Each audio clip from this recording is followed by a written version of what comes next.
മുന്തിരിവള്ളിയുടെ pruning ഒക്കെ കഴിഞ്ഞു.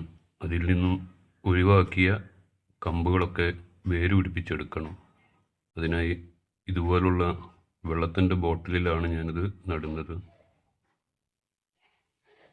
അടിയിൽ കല്ലിട്ട് കൊടുത്തത് വെള്ളം അടിയിൽ കൂടെ വാർന്നു പോകാനാണ്. അതുപോലെ മണ്ണിൽ ചകിരിച്ചോറും കുറച്ച് ചാണകപ്പൊടിയും മാത്രമേ ഉപയോഗിച്ചിട്ടുള്ളൂ. കുറച്ചധികം കമ്പുകളുണ്ട്, അതുകൊണ്ട് എല്ലാ ബോട്ടിലും ഇതുപോലെ മണ്ണ് നിറച്ചെടുക്കുക. ഇത് റോസ് മുന്തിരിയുടെ തൈയാണ്. നല്ലപോലെ കായ പിടിക്കുന്ന ഒരു ഇനമാണിത്. നല്ല മധുരമുണ്ട്. എല്ലാ ബോട്ടിലും മണ്ണ് നിറച്ചു കഴിഞ്ഞു. ഇനി ഇതിലേക്ക് കമ്പ് നടണം. ബോട്ടിൽ സെൻറ്റർ കട്ട് ചെയ്തതാണ്. അങ്ങനെ ആകുമ്പോൾ ഒരു ബോട്ടിൽ 2 തൈ നടാൻ ഉപയോഗിക്കാം. മുന്തിരിവള്ളിയുടെ പ്രത്യേകത എന്ന് പറഞ്ഞാൽ ഈ കമ്പ് നമ്മൾ നട്ട് കഴിഞ്ഞാൽ ഇത് പെട്ടെന്ന് തന്നെ പുതിയ തളിർപ്പൊക്കെ വരും.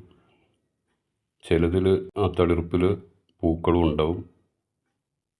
എന്നാലും നല്ലതുപോലെ വേര് പിടിച്ചതിന് ശേഷം നമുക്ക് ഈ ബോട്ടിലിൽ നിന്നും ഇത് വലിയ ഡ്രമ്മിലോ അല്ലെങ്കിൽ ചട്ടിയിലോ നിലത്തോ ഒക്കെ നടാം.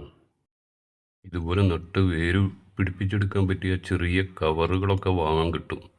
എന്നാലും ഇതുപോലത്തെ ബോട്ടിലാണ് നല്ലത്. വേര് നല്ലതുപോലെ ഇറങ്ങിയത് നമുക്ക് മനസ്സിലാക്കുകയും ചെയ്യാം. എന്നും ആവശ്യത്തിലേറെ വെള്ളം ഒഴിക്കരുത്.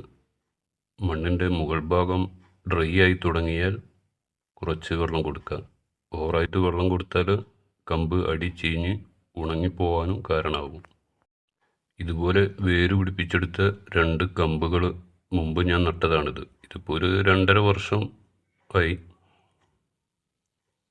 എല്ലാ പ്രാവശ്യവും ഞാനിത് പ്രൂണിങ് ചെയ്ത് കൊടുക്കാറുണ്ട്. ഇപ്രാവശ്യവും പ്രൂണിംഗ് ഒക്കെ കഴിഞ്ഞു. അതിൻ്റെ കമ്പുകളാണ് നമ്മൾ നടാനായി എടുത്തത്. നല്ലപോലെ വിളവ് കിട്ടുന്ന വള്ളിയാണിത്. ഇത് റോസ് മുന്തിരിയാണ്. നല്ല മധുരമുണ്ട്.